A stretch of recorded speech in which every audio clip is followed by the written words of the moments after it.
안녕하세요. 오늘 알아볼 내용은 헬스를 시작하면 항상 강조하는 숄더 패킹. 이 숄더 패킹이란 무엇인가에 대한 영상입니다. 내용이 그다지 어렵지 않으니 영상을 끝까지 시청해주시면 감사하겠습니다.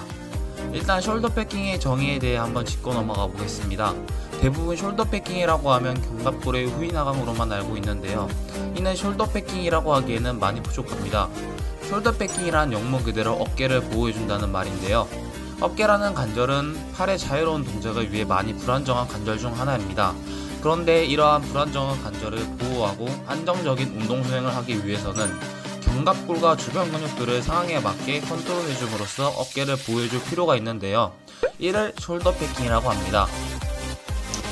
견갑골의 움직임에는 크게 6가지가 존재하는데요.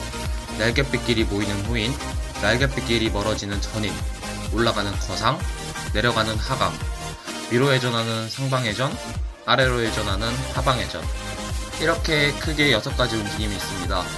이러한 움직임을 수행하기 위해서는 견갑골의 주변 근육들이 활성화되어야 하는데요. 이 근육들을 발달시켜 다양한 운동 수행에 있어 어깨를 안정적으로 보호하며 해당 운동을 수행할 수 있어야 합니다. 보통 팔을 들어 올리는 움직임에는 견갑과 상완이 1대2의 비를 유지하며 올라가게 되는데요.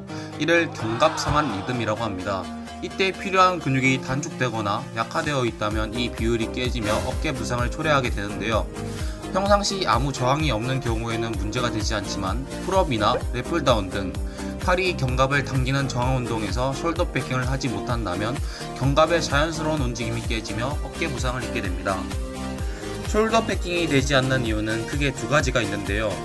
첫째, 상방회전에 쓰이는 근육의 약화와 둘째, 하방회전에 쓰이는 근육의 단축. 이 2가지를 꼽을 수 있겠습니다.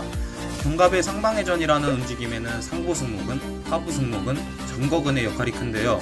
전거근은 견갑골을 바깥으로 당기고 상부 승모근이 위로 올리며 하부 승모근이 아래에서 잡아주며 상방회전이라는 움직임을 만들어냅니다. 보통 상부 승모근의 경우 중력이나 추위로 인해 움츠러듦으로써 활성화된 경우가 많은데요. 반면 전거근의 경우 턱을 개거나 팔꿈치에 체중을 실어 어깨에 힘을 빼고 앉는 등 잦은 자식 생활로 인해 약화되어 있는 경우가 많습니다. 전거근이 약화되면 이를 보상하기 위해 상부 승모근이 더욱더 활성화되게 되는데요. 이 때문에 팔을 드는 동작 시 상부 승모근의 가활성화와 전거근의 약화로 견갑 상완 리듬이 깨지며 어깨에 문제가 발생하게 됩니다. 이를 해결하기 위해서는 상방회전에 쓰이는 근육의 강화와 하방회전에 쓰이는 근육을 스트레칭 해줌으로써 단축된 근육을 풀어주면 되는데요. 그 방법은 생각보다 어렵지 않습니다.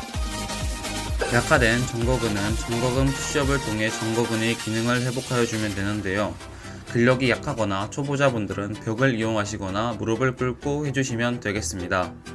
일반 푸시업과 다른 점은 팔을 편 상태에서 견갑골의 움직임에만 집중해주시면 되는데요. 또한 밴드를 당겨 버티는 동작을 수행해줌으로써 견갑골 후인에 필요한 근육을 강화해주면 되겠습니다. 그리고 운동 시작에 앞서 스트레칭을 통해 단축된 근육을 충분히 이완시켜주면 되는데요. 먼저 폼롤러와 마사지볼을 이용한 정적 스트레칭으로 단축된 근육을 1차로 풀어주고 2차로 그림과 같이 동적 스트레칭으로 기능 회복을 해주시면 되겠습니다. 동적 스트레칭은 1. 벽 앞에 서서 양팔을 벽에 짚은 후 천천히 가슴을 내밀어 줍니다. 어깨를 뒤로 뺀다는 것보다는 가슴을 늘려준다는 느낌으로 해주시면 됩니다. 2. 등을 벽에 대고 무릎을 살짝 굽힌 후 어깨와 팔을 벽에 붙인 상태에서 팔을 올릴 수 있는 만큼 올린 후 다시 천천히 내리면 됩니다. 3. 엎드린 상태에서 몸을 Y자로 팔을 뻗고 엄지를 위로 향하게 한 후 팔을 들어 올리면 됩니다. 또한 어깨의 굴곡각을 줄여 견갑골의 안정성을 확보해주면 되는데요. 이는 가슴을 최대한 펴는 동작을 통해 흉추를 세워 상체와 팔의 각도를 좁혀 견갑의 안정성을 확보해주면 됩니다. 추가로 어깨의 굴곡각이 큰 풀업이나 랩풀다운보다는 시티드 로우 같은 굴곡각이 작은 운동부터 차근차근 해주시면 됩니다. 이상으로 숄더 패킹에 관한 영상이었으며 영상이 유익하셨다면 구독과 좋아요 부탁드립니다.